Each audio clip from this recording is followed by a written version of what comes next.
নমস্কার সকলকে, দেবাম্পি সিরিজ চ্যানেলে আপনাদের স্বাগত। কালী পুজোর আগের দিন মানে ভূত চতুর্দশীর দিন পালন করা হয় 14 শাক সঙ্গে 14 প্রদীপ। আর এদিকে বাবাই প্রদীপ জ্বালাতে শুরু করলো, আর ভুটু, বোচো আর আমি মিলে একে একে প্রদীপগুলো এখানে ওখানে দিয়ে দিলাম পূর্বপুরুষদের নাম করে।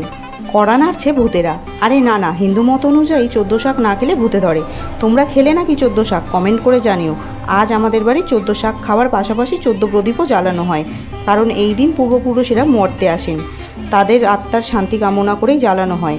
যদিও এই 14 প্রদীপ জ্বালানো নিয়ে বহু মত প্রচলিত আছে।